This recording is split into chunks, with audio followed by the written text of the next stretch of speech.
بسم اللہ الرحمن الرحیم وصلی اللہ علی النبی الکریم رب اشرح لی صدری ویسر لی امری واحلل عقدۃ من لسانی یفقہوا قولی۔ آج کا ٹاپک ہے from temporary paradise to permanent paradise. آپ جانتے ہیں کہ اللہ تعالیٰ نے جب پہلا انسان پیدا کیا جس کو ہم آدم کہتے ہیں تو اس کو جنت میں بسایا، وہاں ان کو پوری جنت میں رہنے کا، انجوائے کرنے کا موقع تھا۔ صرف ایک فاربیڈن ٹری تھا جس سے انہیں روکا گیا تھا، لیکن وہ اس ٹیسٹ پہ پورے نہیں اترے تو کیا ہوا کہ ان کو جنت سے نکال کر یہ جو ہمارا پلانٹ ارتھ ہے یہاں بھیج دیا گیا۔ یہ کوئی سادہ بات نہ تھی۔ اس کا مطلب یہ تھا کہ انسان کو پہلے یہ موقع دیا تھا اللہ تعالیٰ نے کہ جنرل بیسس پر وہ پیراڈائز میں رہے۔ یہ سارے انسان جو پیدا ہوں ان کو پیراڈائز مل جائے پیدا ہوتے ہی، لیکن جب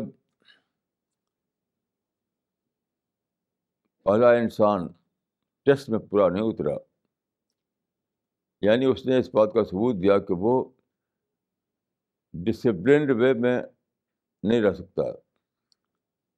اللہ تعالیٰ کو ڈسپلنڈ کریکٹر مطلوب ہے، سیلف ڈسپلنڈ، یعنی بغیر کسی دباؤ کے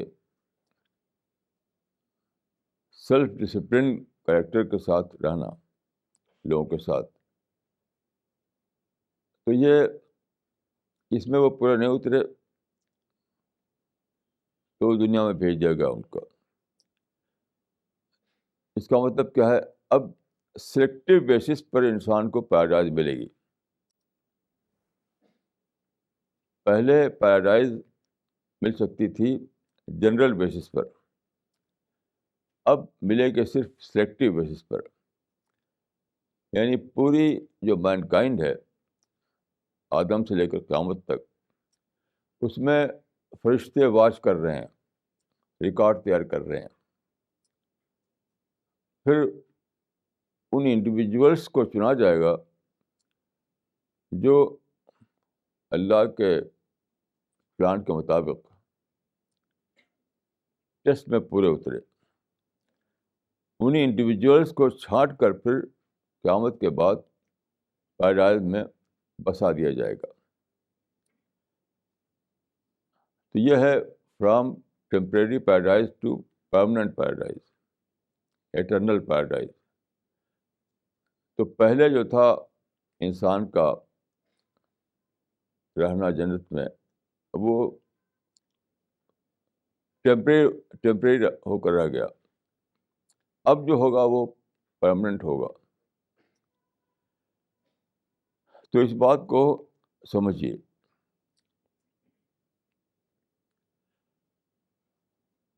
اللہ تعالیٰ نے انسان سے پہلے یہ دنیا بنائی،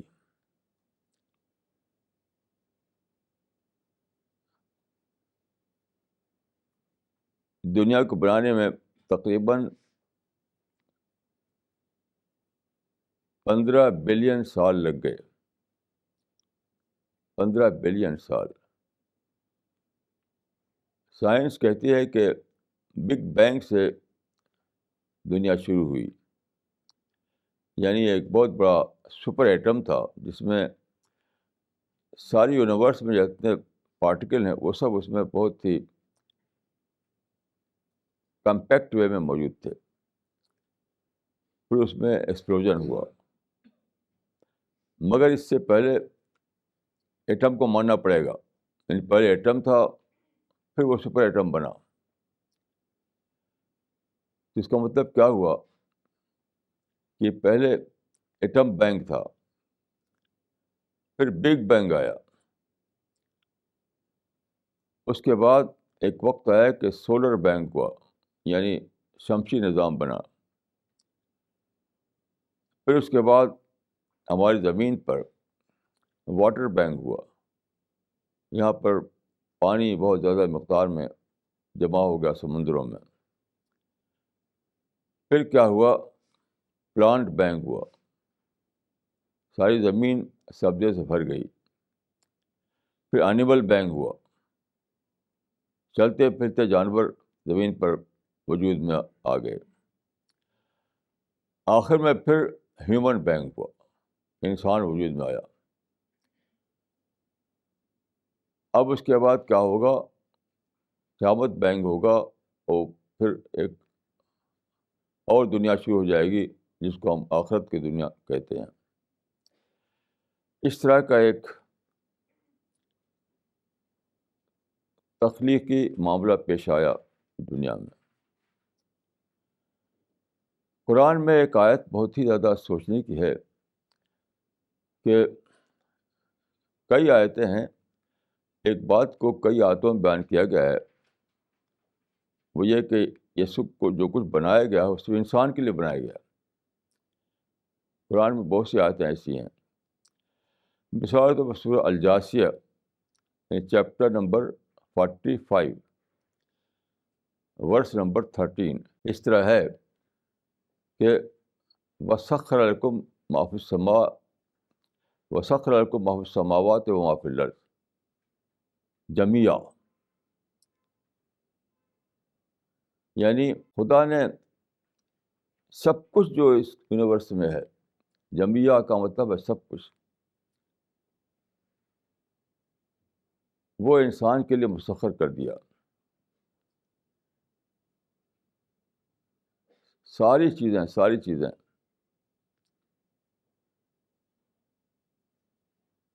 یعنی ہی subjected for you all that is in the heaven and all that is on the earth. یہ میں سوچ رہا تھا اس بات پر تو ایک عجیب خیال دماغ میں آیا. ایک سائنسداں نے لکھا ہے کہ یہ دنیا کسٹم میڈ یونیورس ہے. یہ یونیورس کسٹم میڈ یونیورس ہے، یعنی بالکل جیسے کہ انسان کی ضرورتیں ہیں اسی کے مطابق پوری یونیورس بنائی گئی ہے. پوری یونیورس کسٹم میڈ یونیورس ہے.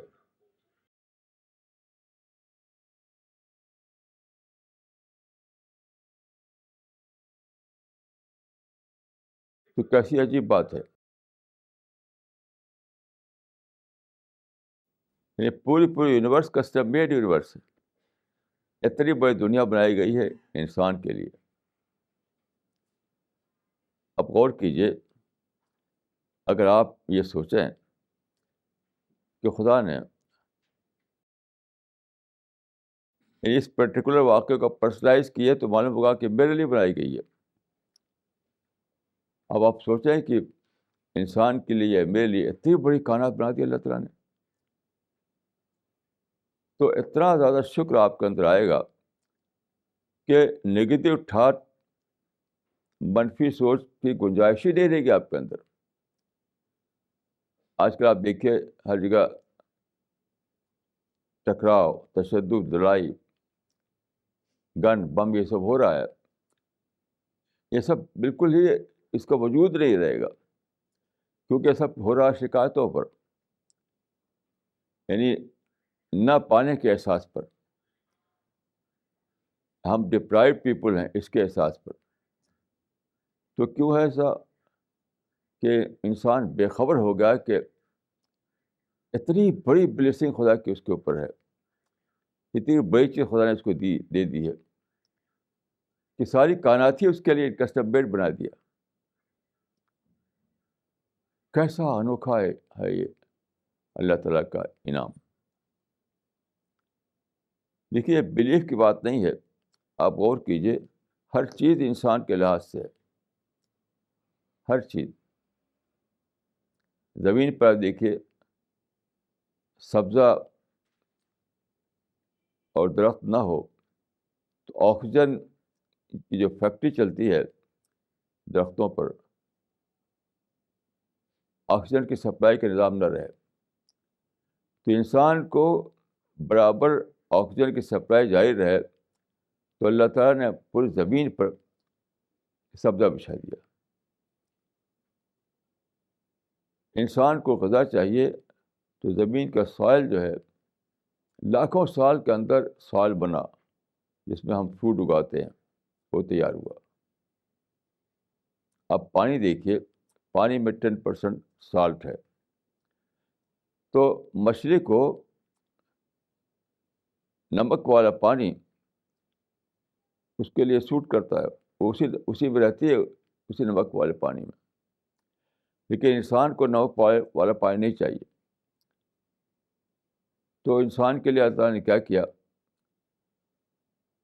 کہ ایک یونیورسل نظام, سورج گرمی سے سمندروں میں بھاپ اٹھی, بھاپ جو ہے سالٹ کنٹینٹ کو زمین پر چھوڑ دیا اس نے, اور واٹر کنٹینٹ اوپر چلا گیا, پھر وہ بادل بنا, پھر وہ برسا. یہ ہے ڈی سیلینیشن. اتنا بڑا نظام اللہ تعالیٰ نے چلایا تاکہ انسان کو فریش واٹر ملے. سورج کی روشنی ہے, آپ دیکھیے سورج کی روشنی اگر ڈائریکٹ ہم پر آئے تو بہت ہمارے لیے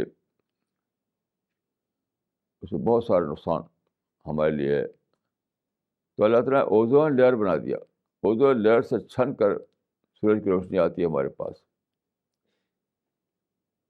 پھر میں سوچ رہا تھا کہ یہ دنیا کا ماس ہے جس کا مور دین 50% دکھائی نہیں دیتا, جس کو ہم بولتے ہیں ڈارک میٹر. تو ڈارک میٹر ڈارک نہیں ہے, وہ بہت ہی برائٹ ہے, دکھائی کیوں نہیں دیتا. یہ اتنے بڑے بڑے ستارے ہیں اور اتنے زیادہ پاورفل ہیں, اپنی لائٹ کو وہ اپنے اندر سے نکلنے نہیں دیتے, اپنی لائٹ کو بھی کھینچے ہوئے ہیں. ان کی کشش کی طاقت اتنی زیادہ ہے کہ لائٹ کو بھی کھینچے ہوئے ہیں, کیونکہ لائٹ کو روک رکھا انہوں نے ہماری طرف آنے سے. یہ کیا ہے؟ یہ ایک بہت بڑا واقعہ ہے. وہ کیا واقعہ ہے؟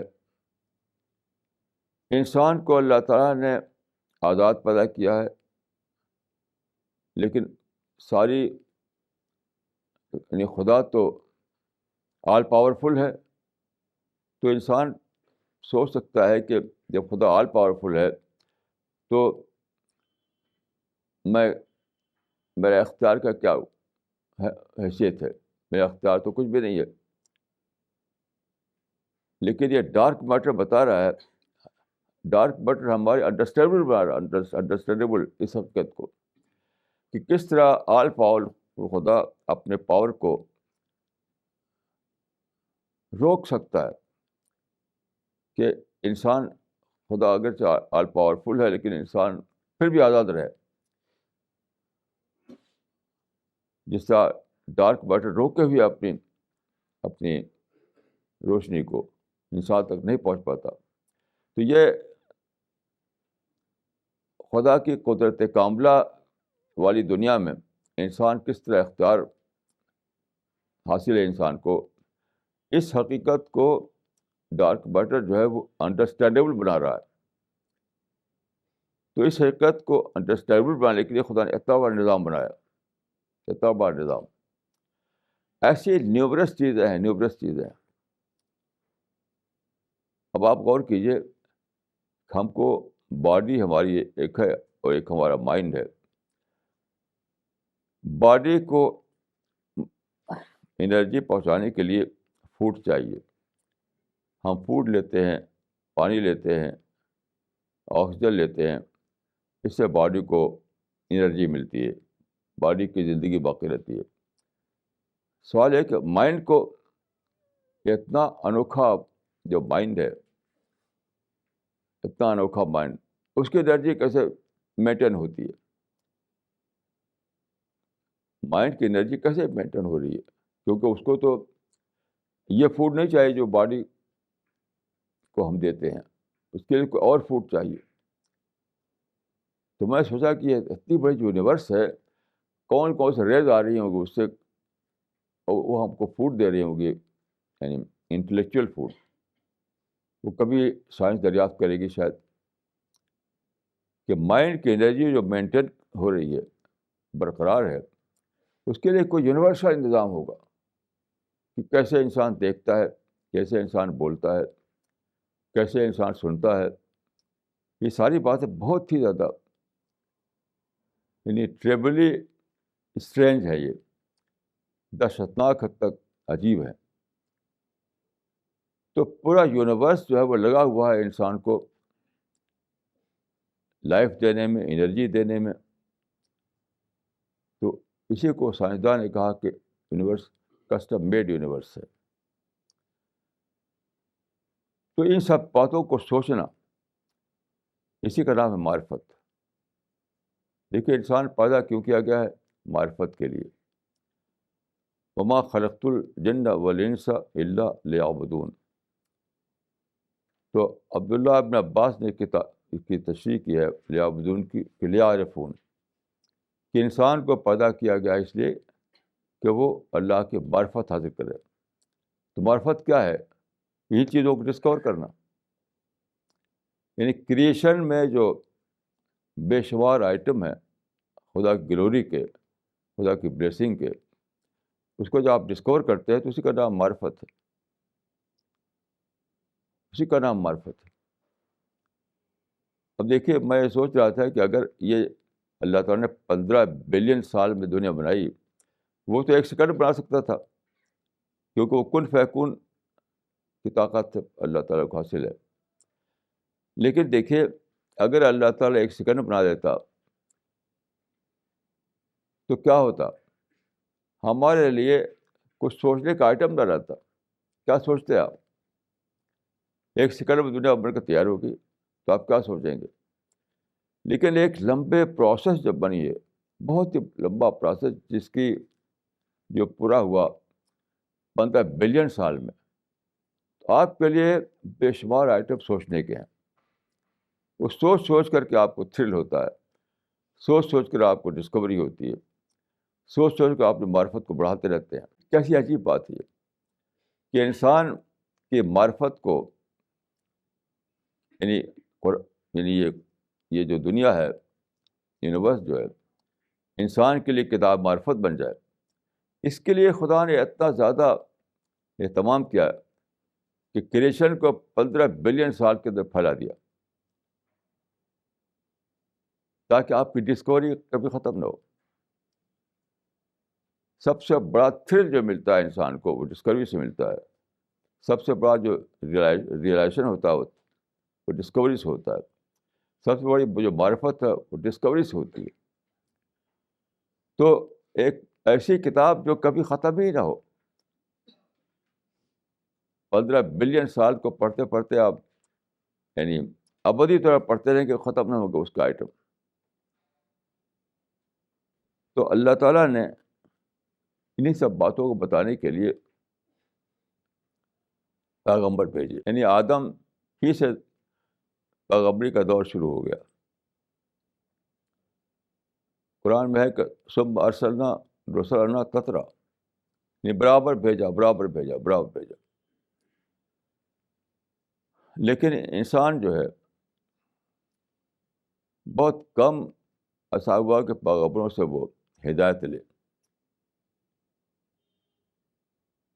قرآن میں ہے کہ یہ حسرت العباد ما یتیم برسول اللہ کانوا بھی یستہزئون. لوگ استہزاء کا سبجیکٹ بنا رہے نبیوں کو.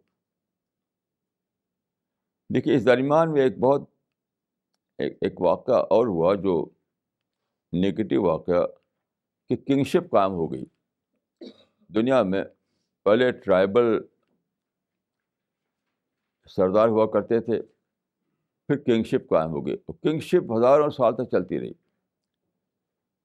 کنگ شپ کا انٹرسٹ یہ تھا کہ لوگوں میں نیا تھاٹ نہ آئے.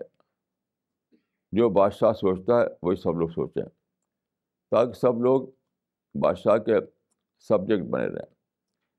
اسی سوچ کی وجہ سے انہوں نے ریلیجن کو اسٹیٹ کا حصہ بنا دیا. جو اسٹیٹ کا ریلیجن ہے وہی سب کا ریلیجن ہے، تاکہ سب لوگ وفادار بنے رہیں.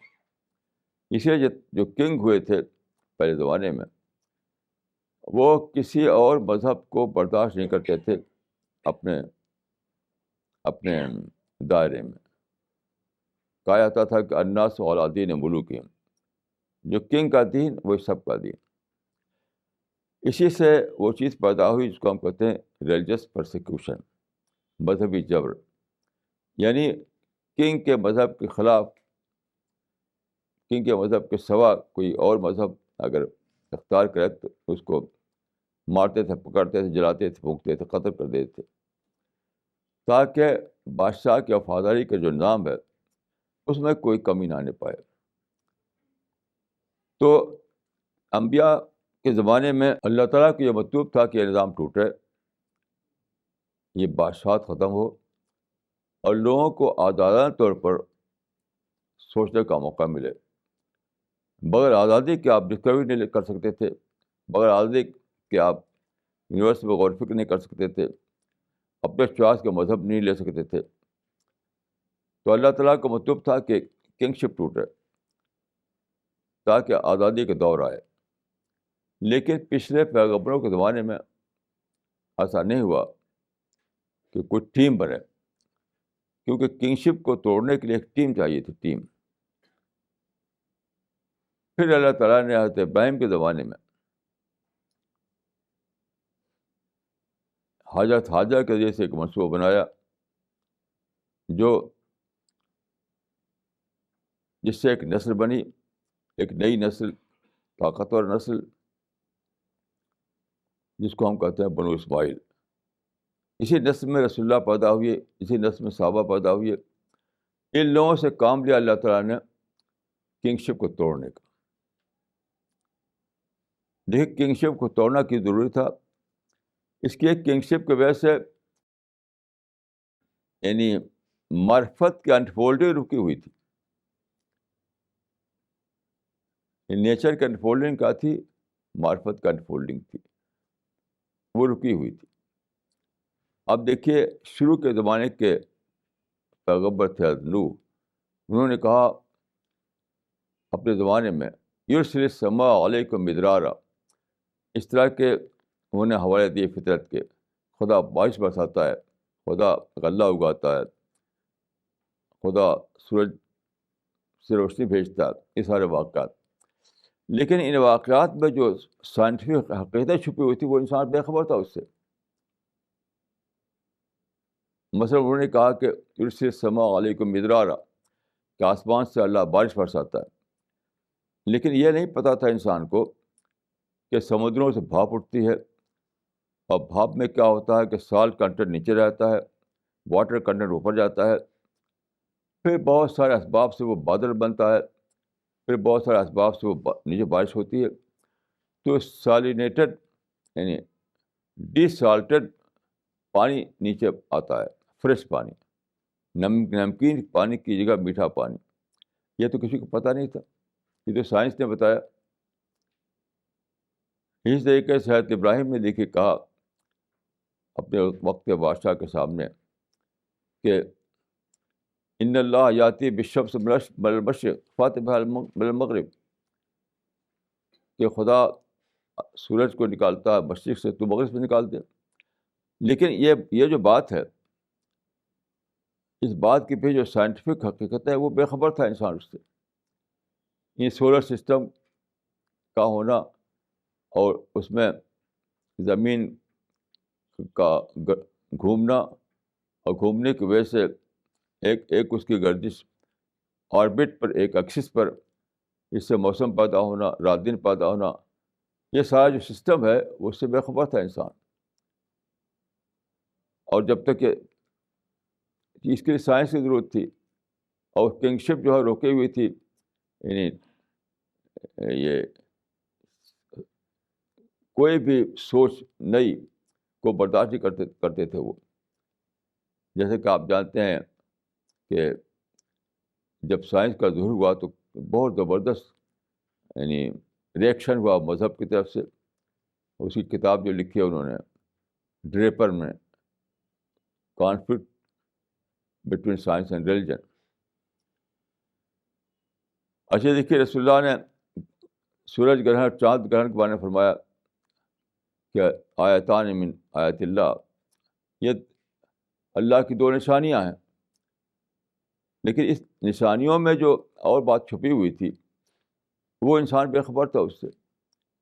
بہت زمانے میں انسان بتایا سائنس نے کہ 3 باؤنڈری کا اسپیس میں الائنمنٹ ایک خاص پروپورشن کے ساتھ ہوتا ہے تو اس سے چاند گرہن اور سورج گرہن پیدا ہوتا ہے. اب اس سے کتنا زیادہ آپ کو معرفت حاصل ہوتی ہے.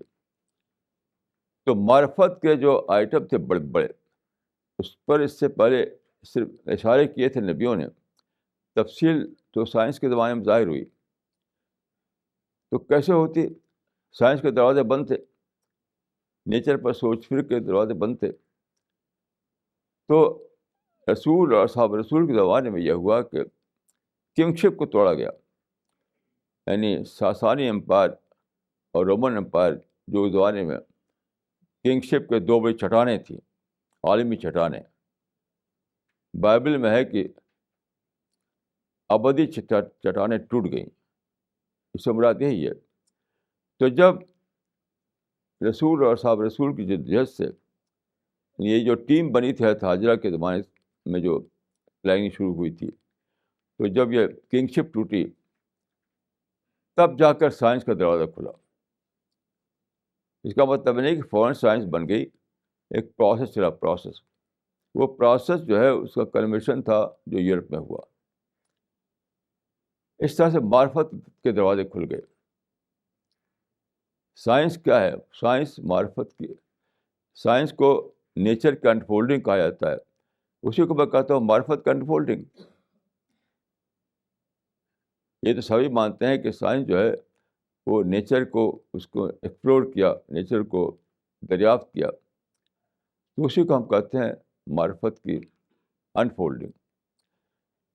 تو یہ پورا ایک اللہ تعالیٰ کا ایک پلان تھا جو 15 بلین سال کے اندر پورا ہوا.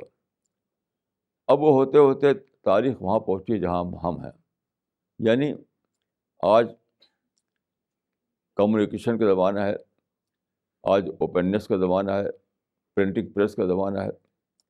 نئی چیزیں ظہور میں آئی ہیں. ابھی پرسوں میرے پاس ٹیلیفون آیا مدراس سے.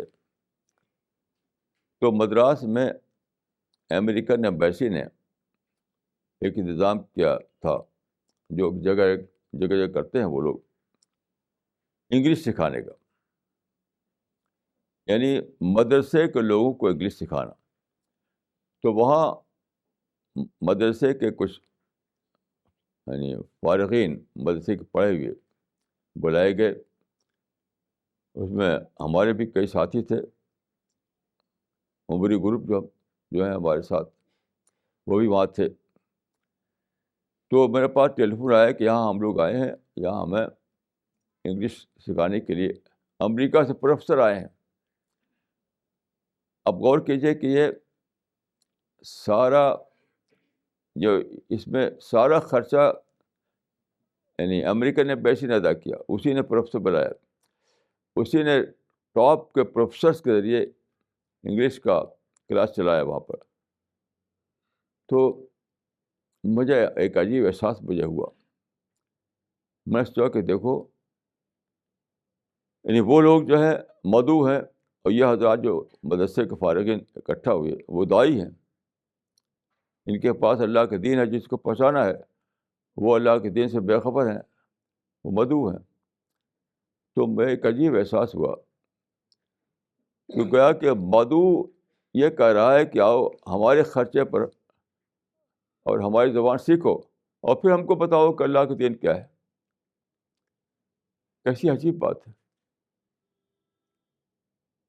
کہ مدعو خود اپنے انتظام کے تحت دائی کو بلاتا ہے، سارا ارینجمنٹ وہ کرتا ہے، اور دائی سے کہتا ہے کہ آپ سیکھو ہماری زبان، انگلش لینگویج، اور ہم کو بتاؤ کہ خدا کا دین کیا ہے۔ کیسی عجیب بات ہے۔ پھر سوچتے سوچتے میری سمجھ میں آیا اور بہت سی باتیں جو اس زمانے میں پیدا ہوئی ہیں، یعنی اللہ تعالیٰ کو اتنا زیادہ مطلوب ہے کہ لوگ جانیں حقیقت کو،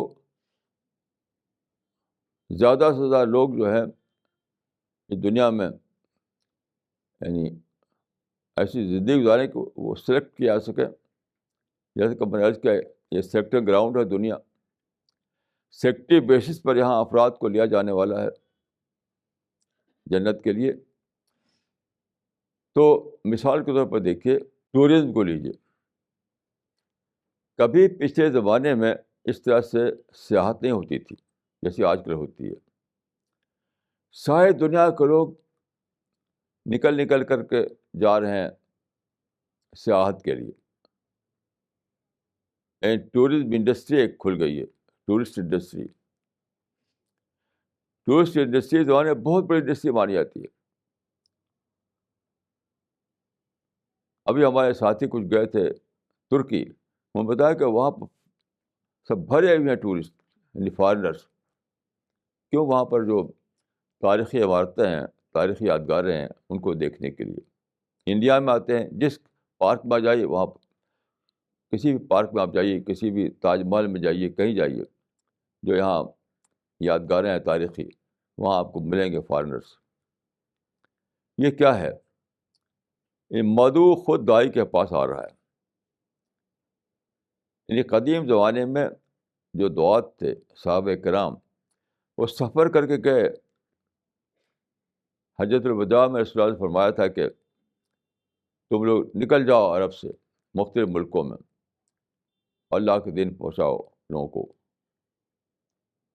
میں اپنے کچھ ساتھیوں کے ساتھ چند سال پہلے گیا تھا سائپرس، تو سائپرس میں وہاں پر قبر ہے ایک صحابیہ کی، تو صحابہ کا ایک وقت وہاں پہنچا تھا بنی امیہ کے زمانے میں۔ تو لوگ جاتے تھے سفر کر کے اونٹوں پر، خچروں پر، پیدل، تب جا کر دوسروں تک دین پہنچا پاتے تھے وہ۔ یعنی دائی کو سفر کر کے مدعو کے پاس جانا پڑتا تھا۔ اب کیا ہے؟ مدعو خود دائی کے پاس آ رہا ہے۔ کیسی عجیب بات ہے، مدعو خود دائی کے پاس آ رہا ہے۔ جہاں بھی مسلمانوں کی بستیاں ہیں، ترکی میں، مصر میں، ہر ملک میں بے شمار لوگ آتے ہیں باہر کے، اور ابھی جو تشدد ہو رہا ہے ادھر ادھر، اگر وہ نہ ہو تو ٹورسٹ کی تعداد بہت بڑھ جائے۔ مثال طور پہ عراق میں بہت زبردست ٹورزم تھا، بہت لوگ آتے تھے، لیکن جب سے وہاں تشدد پیدا ہو گیا تو بہت کم ہو گئے ٹورسٹ۔ تو ایک دور ہے، ایک دور، یہ دور جو ہے جس میں مدعو خود دائی کے پاس آ رہا ہے۔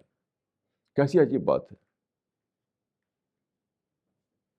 کیسی عجیب بات ہے۔ یعنی جو دعات تھے، جو دائی تھے، انہوں نے، ان کے لیے اللہ تعالیٰ نے راستے کھول دیے۔ وہ کیسے ہوا؟ جب کہ سفر بڑھ گیا، اسٹیم شپ بنا، ہوائی جہاز بنے، کمیونیکیشن زمانہ آیا، یہ سارا وہ انفراسٹرکچر تیار ہوا جس سے کہ آدمی یہاں سے وہاں جاتا ہے، یہاں سے وہاں آتا ہے۔ پہلے یہ سب تھا نہیں۔ تو ساری دنیا سے لوگ نکل نکل کر آنے لگے وہاں جہاں دائی لوگ ہیں، جہاں دعات ہیں۔ تو کیسی عجیب بات ہے یہ، کیسی عجیب بات ہے۔ یعنی مدعو خود دائی کے پاس آ رہا ہے۔ تو اس زمانے میں جتنی بھی ترقیاں ہوئی ہیں، کمیونیکیشن کی ترقی، پرنٹنگ پریس کی ترقی، الیکٹرانک میڈیا، پرنٹنگ میڈیا کی ترقی، سفروں کی ترقی، جو ترقیاں ہیں ان سب میں آپ دیکھیے غور سے تو سب گویا کہ دعوت رخی ترقیاں ہیں. تمام ترقیاں دعوت رخی ترقیاں ہیں. ہر ترقی آخر کار دعوت کے حق میں جا رہی ہے. تو دائی اگر باشعور ہو، دائی اگر اس کے اندر دعوتی اسپرٹ موجود ہو، یعنی اہل ایمان کے درمیان، تو دائی اگر باشعور ہو، دائی زندہ ہو، دائی کے اندر ذمہ داری کا احساس موجود ہو، تو خود اسی کے پاس مدعو کی بھیڑ چلی آ رہی ہے. ایسا عجیب و غریب زمانہ ہے یہ، ایسا عجیب و غریب زمانہ ہے. اور یہ اللہ تعالیٰ نے اپنی مدد کو دعوت کے لیے بہت زیادہ وعدہ فرمایا کہ دعوت کا جو کام کرے گا اس کے لیے مدد آئے گی ضرور. آج ہی صبح مجھے ایک واقعہ بتایا گیا کہ ہمارے ساتھی خرم صاحب کالمپونگ گئے، تو وہاں کے مسجد میں وہ نماز پڑھنے گئے تو وہاں پر دیکھا کہ بہت سے لوگ ہیں. تو انہوں نے چاہا کہ ان کو قرآن وغیرہ دیں، تو کوئی متوجہ نہیں ہوا. تو انہوں نے کیا کیا، جا کر کے نماز پڑھ کے دعا کیا. دعا کے بعد جب وہ باہر آئے تو عجیب غریب طور پر لوگ اکٹھا ہو گئے. لوگ لگے قرآن مانگ رہے، اسلامی کتابیں مانگنے. یہ قصہ انشاءاللہ جب وہ واپس آئیں گے، آج وہ دلی میں نہیں ہے، تو وہ قصہ انہیں کی زبان سے ہم سنیں گے. اس طرح کے بہت سے واقعات ہیں کہ ہمارے ساتھی جگہ جگہ جاتے ہیں اور دیکھتے ہیں کہیں کام نہیں ہو رہا ہے تو دعا کرتے ہیں. دعا کرتے ہی دروازے کھل جاتے ہیں. تو ایک طرف دیکھیے سائنس نے یعنی انفراسٹرکچر پیدا کر دیا عجیب و غریب طور پر ہر قسم کا. دوسری طرف آپ فرشتے لگے ہوئے ہیں آپ کے ساتھ، آپ دعا کیجیے اور اللہ تعالیٰ فرشتوں کو ایکٹیو کر دیں گے. تو اتنے زیادہ امکانات اللہ تعالیٰ نے بڑھا دیے ہیں دعوت کے کہ آپ کے لیے کوئی ایکسکیوز باقی نہیں، سرے سے کوئی بھی ایکسکیوز نہیں، کسی قسم کا ایکسکیوز نہیں ہے. اگر آپ کے پاس انفراسٹرکچر ہے تو اس کو استعمال کیجیے، نہیں تو دعا کیجیے.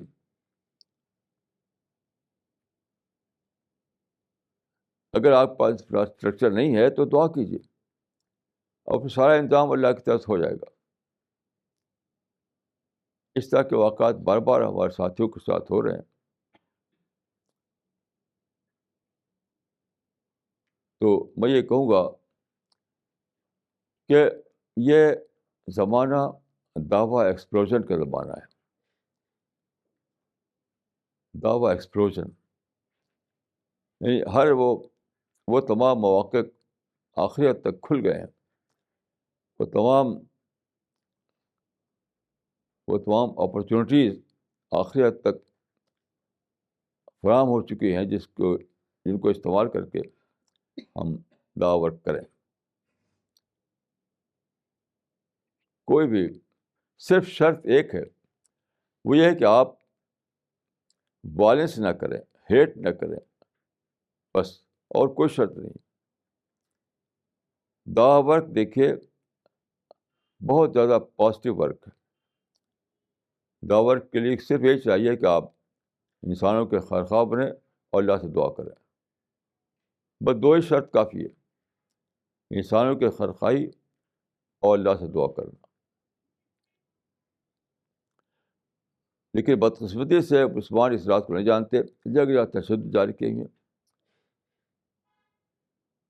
جگہ جگہ دیکھے تشدد ہے کہ ختم ہی نہیں ہوتا.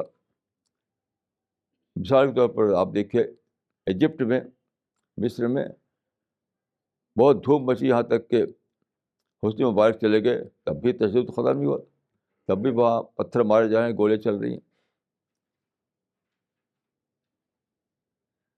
تو ایک ہی چیز درکار ہے کہ لوگ زمانے کے یعنی حالات کو جانیں، اور اس زمانے میں جو نئے مواقع کھولے ہیں ان کو جانیں، اور تشدد کو یونیلیٹرل طور پر ختم کرتے ہیں، مکمل طور پر. تشدد سے مواقع برباد ہوتے ہیں، نفرتیں آتی ہیں، نارمل تعلقات باقی نہیں رہتے. اس طرح کے نیگیٹو سوچ لوگوں میں آ جاتی ہے. تو اس طرح کے جہاں حالات ہوں وہاں دعوت کام نہیں ہو سکتا، بالکل نہیں ہو سکتا. تو اب دعوت کے راستے میں جو رکاوٹ ہے وہ اندر سے، باہر سے نہیں ہے. باہر سے تو سب کچھ ہو چکا ہے، ہمیں صرف اویل کرنا ہے. اویل کرنے میں جو چیز رکاوٹ ہے وہ صرف یہ ہے کہ ہمارے اندر جو نفرتیں آ گئی ہیں، جو نگیٹو تھنکنگ آ گئی ہے، جس کا کلمیشن یہ ہے کہ لوگ گن چلتے بم کا چلا رہے ہیں.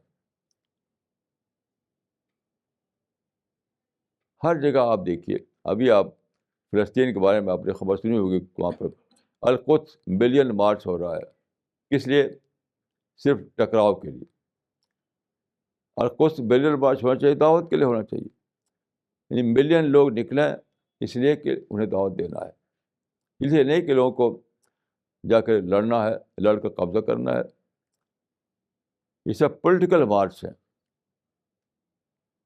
تو القدس ملین مارچ کے بجائے ہونا چاہیے کہ دعوت کے لیے لوگ نکلیں ملین ملین کی تعداد میں، اور انسانوں کو اللہ کا پیغام پہنچائیں. کل ایک صاحب کا میرے پاس ٹیلی فون آیا، انہوں نے کہا کہ آپ دعوت کی بات کرتے ہیں، مسلمانوں کے لیے مسئلہ ہے کہ ان کو ظلم ہو رہا ہے، ستایا جا رہا ہے، ان کے تحفظ کا مسئلہ ہے. تو میں نے کہا کہ دیکھیے، یہ سوچ آپ کی جو ہے یہ آپ کی ذاتی سوچ ہے، یہ قرآن والی سوچ نہیں ہے.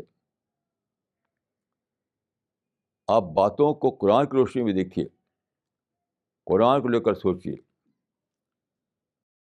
قرآن میں ایک آیت ہے، یا ایھا الرسول بلغ ما انزل الیک من ربک وان لم تفعل فما بلغت رسالتہ واللہ یعصمک من الناس. میں نے کہا دیکھیے، اس آیت سے صاف طور پر ثابت ہوتا ہے، بہت ہی کلیئر طور پر، کہ عصمت من الناس کا راز دعوت اللہ میں چھپا ہوا ہے. یعنی ملت کا تحفظ، ملت کے لیے، ملت کے لیے یعنی پیسفل لائف، ملت کو مسائل کا حل، ملت کے لیے مسائل کا حل، یہ سب ساری چیزیں جو ہیں اس چیز پر منحصر ہیں، دعوت پر. تبلیغ بان اللہ، یعنی اللہ نے جو اتارا ہے کتاب، جو میسج، اس کو لوگوں تک پہنچانا. یہ کام آپ کریں گے تو اس کے بعد اللہ کی طرف سے آپ گارنٹی ہے کہ آپ کو تحفظ ملے گا.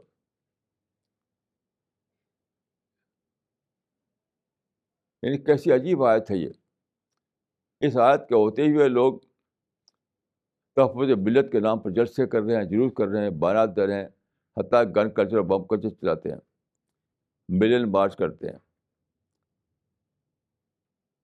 سارا جو اللہ تعالیٰ نے رکھ دیا ہے اہل ایمان کے لیے، وہ سب دعوت اللہ میں ہے. دعوت اللہ ہی سے ساری باتیں نکلتی ہیں. اور اللہ تعالیٰ نے اتنی بڑی مثال قائم کر دی. 13ویں صدی میں دیکھیے، 13ویں صدی میں عباسی امپائر قائم تھا، بہت ہی بڑا امپائر، بہت طاقتور. عباسی امپائر کا جو ایک خلیفہ تھا ہارون رشید، ایک دن وہ بیٹھا ہوا تھا اپنے محل کی چھت پر، تو کچھ بادل جو ہے ہوا میں اڑتے ہوئے گزرے اس کے سر کے اوپر سے. تو خلیفہ اور رشید کی زبان سے نکلا، امتری ہے سشیت فسیاتی نہیں خراجوں کے، جہاں چاہا جا کر برس، تیرا خراج میرے پاس آئے گا. یہ دبدبہ تھا.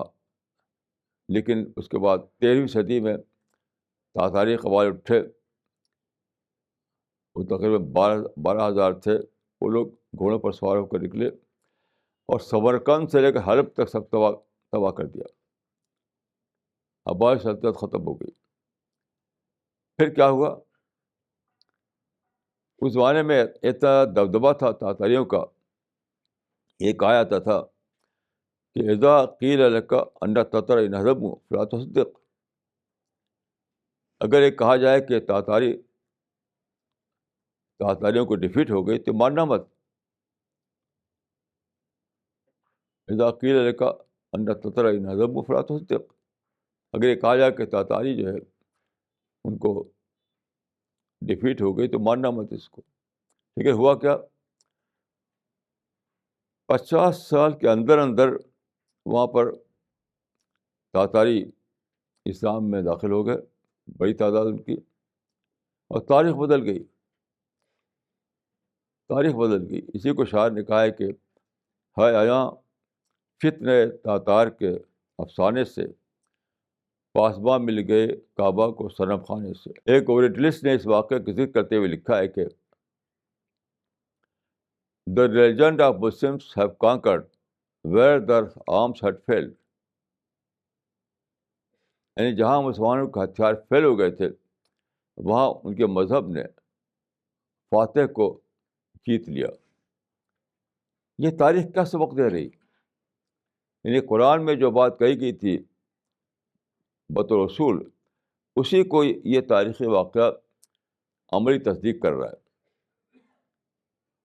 اللہ تعالیٰ نے یہ نظیر قائم کر دی، مثال قائم کر دی، تاکہ مسلمانوں کو اس سے انسپریشن ملے، اس سے یقین ملے، اس سے انہیں گائیڈ لائن ملے کرنا کیا ہے.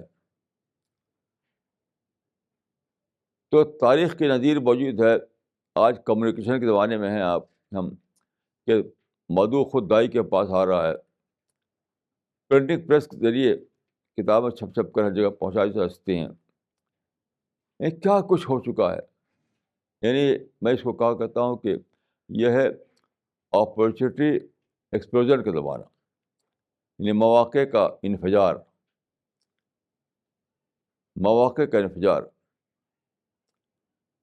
تو جو کام پہلے ہوتا تھا بہت ہی سخت مشکل سے، اب وہ بہت آسانی سے ہونے لگا. آپ دیکھیے قرآن کے جو سورہ بقرہ ہے، البقرہ، اس کی جو آخری آیت ہے، بالکل آخری آیت، اس میں ہے کہ یعنی صحابہ کی زبان سے یہ دعا، ربنا ولا تحمل علینا اسرا کما حملتہ علی الذین من قبلنا، اے ہمارے رب، ہمارے اوپر وہ بوجھ نہ ڈال جو تم نے ڈالا تھا پچھلے لوگوں پر. یعنی پچھلے جو لوگ تھے، پچھلے نبیوں کے ساتھی، پچھلے زمانے میں کے اہل ایمان، پچھلے زمانے کے خدا پرست، وہ بہت ہی زیادہ مشکلوں میں ان کو کام کرنا پڑتا تھا، بہت مشکلوں میں. وہ زمانے میں سواریاں نہیں تھیں، کمیونیکیشن نہیں تھا، سڑکیں نہیں تھی، جغرافیہ نہیں تھا، معلوم نہیں تھی کدھر کون ملک ہے. یہ ساری باتیں اس وقت یعنی ان نون تھی. اب سب کچھ معلوم ہو چکا ہے، ہر طرف مواقع ہیں، ہر طرف آپ کو یعنی سواریاں ہیں، کمیونیکیشن ہے، سب کچھ دروازے کھلے ہوئے ہیں. تو سمجھتا ہوں کہ یہ جو آیت ہے قرآن مجید میں سورہ بقرہ کی، وہ ایک پیشینگوئی تھی. سچ پوچھے تو ایک پریڈکشن کہ صحابہ کے زمانے میں یا صحابہ سے پہلے کے زمانے میں لوگوں کو مشکل حالات سے گزر کر دعوتی کام کرنا پڑتا تھا. لیکن آگے وہ زمانہ آ رہا ہے جب کہ آسانیوں کے ذریعے سے دعوت کا کام ہونے لگے گا، آسانیوں کے ماحول میں ہونے لگے گا. کیسی عجیب بات ہے یہ آیت اتری تھی یعنی 7ویں صدی کے فرسٹ کوارٹر میں. کتنا پہلے؟ 1400 سال پہلے. اس وقت اس کا کوئی امکان نہیں تھا. تو اس وقت یہ جو دعا قرآن میں آئی ہے تو وہ ایک گویا کہ ایک پریڈکشن تھا فیوچر کے بارے میں، کہ اگرچہ پچھلے دور میں جو صحابہ تک چلتا رہا، دعوت کا کام بہت ہی مشکل حالات میں ہوتا تھا، کیونکہ نہ کمیونیکیشن تھا، نہ سواریاں تھیں، نہ جغرافک علم تھا. وہ سارے جو اس زمانے میں جو کھلے ہیں مواقع، جو اپرچونیٹیز، ان میں سے کوئی بھی نہیں تھی موجود اس زمانے میں. پرنٹنگ پریس بھی نہیں تھا، کچھ بھی نہیں تھا. تو اس وقت یہ بطور پیشین گوئی کی یہ بات کہی گئی کہ وہ زمانہ آنے والا ہے جب کہ اپرچونیٹیز کا ایکسپلوژن ہوگا، سارا یعنی نئے انفراسٹرکچر بنیں گے، دعوت کے لیے نئے مواقع کھلیں گے، اور جو کام پہلے ہوتا تھا سخت مشکلوں کے ذریعے سے، یعنی جان کا رسک لے کر کے، مال کا رسک لے کر کے، اب وہ آسانی سے ہونے لگے. تو وہ دور آ چکا ہے. تو یہ اللہ کا فضل ہے کہ ہم اس دور میں ہیں. تو یہ دور میں جو آیا ہے اس کے پیچھے بھی ایک بہت بڑا راز ہے. دیکھیے سارے جو علامتیں ہیں، جو سائنس کی ڈسکوریز ہیں، وہ بتا رہی ہیں اب دنیا کی عمر زیادہ باقی نہیں رہی ہے. یعنی قیامت بہت قریب آ چکی ہے. تو اللہ تعالیٰ کو مطلوب ہے کہ قیامت کے آنے سے پہلے پہلے تمام انسانوں کو اللہ کا میسج پہنچ جائے. میسج کا مطلب کیا ہے؟ یہ جو اللہ کا جو کریشن پلان ہے، یعنی کریشن پلان آف گاڈ، اس سے لوگ باخبر ہو جائیں، اس سے باخبر ہو جائے لوگ، تاکہ جب قیامت کے بعد نئی دنیا سامنے آئے تو وہ یہ نہ کہہ سکے کہ ہم تو بے خبر تھے، ہم کو کچھ پتہ نہیں تھا کہ قیامت ہے، حشر ہے، جنت ہے، جہنم ہے، ملائکہ ہیں، ہمیں اس کا پتہ نہیں تھا. تو اب اللہ تعالیٰ کو مطلوب ہے کہ بہت تیز رفتاری کے ساتھ دعوتی کام کیا جائے. پچھلے زمانے میں دعوت کا کام جو تھا وہ سست رفتاری کے ساتھ ہوتا تھا.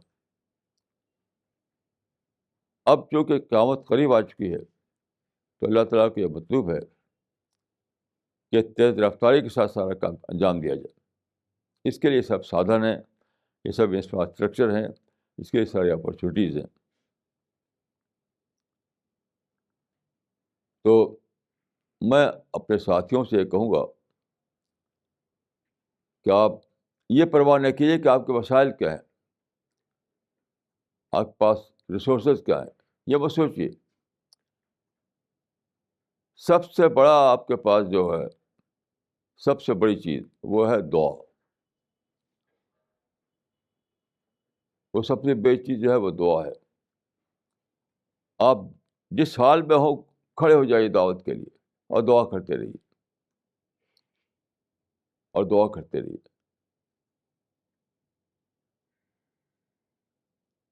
تو مجھے ایک واقعہ یاد آتا ہے، وہ واقعہ ہے تبلیغی جماعت کا. تبلیغ بھی اچھا کام کر رہی ہے، صرف فرق یہ ہے کہ ہم خواص میں کام کر رہے ہیں، وہ عوام میں کام کر رہے ہیں. یعنی ہمارے کام اور تبلیغ کام میں یہ فرق ہے کہ وہ عوام میں کام کر رہے ہیں، ہم خواص میں ایجوکیٹڈ لوگوں میں کام کر رہے ہیں.